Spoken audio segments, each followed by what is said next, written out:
3 decades ago, when electronics were not yet widely popular and information technology was still a brand new idea, Asia-Pacific officials and business leaders went sit down and talked about how to make high-tech more accessible for all.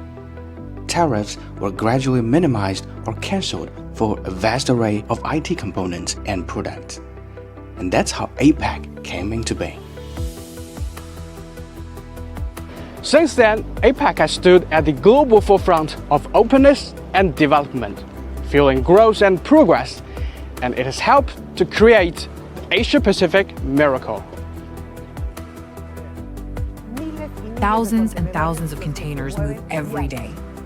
I think that all these processes, both of the exchange of people and goods, are very important. It has been 8 years since the city of Lima last hosted an APEC meeting. Things have changed much since that. We're facing global challenges across the board. Will there be open Western markets? Are Western countries going to close? People are saying APEC is not as important as it used to be. This is endangered now. Some economies want to decouple that are actually have smaller blocks. We should do away with this kind of mentality of block confrontation or alliances. And you cannot have this economic nationalism too much. The 21 APEC economies together account for 38% of the world's population, 62% of world GDP, and nearly half of all trade. Trade is mutually beneficial. Stopping trade is harmful. We need good, open economic relations, and the idea of a prosperous Asia-Pacific is a very good idea.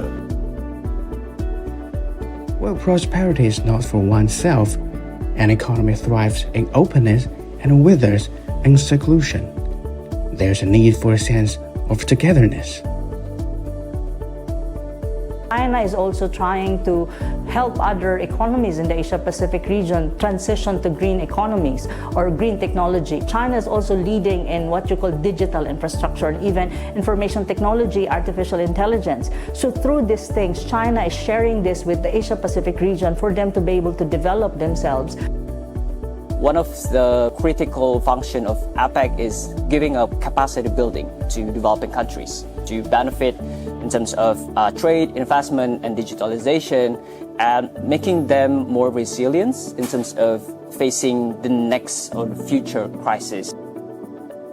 We have major problems like human-induced climate change, great challenges of pollution and destruction of biodiversity, when we have major instabilities in the world economy, when we have a lot of poor countries that need help, when we have the potential of new technologies. The areas of cooperation potentially are vast, and I wish we were in a cooperative world. Pacific Island countries are the worst affected now when it comes to climate change. A lot of small islands are disappearing.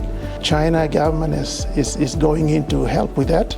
They're putting in funds, working together with each of our governments in the Pacific, especially in Papua New Guinea, help building sea walls, rebuild the roads that are washed away by the effect of climate change, the rise of sea level, so people can benefit from that.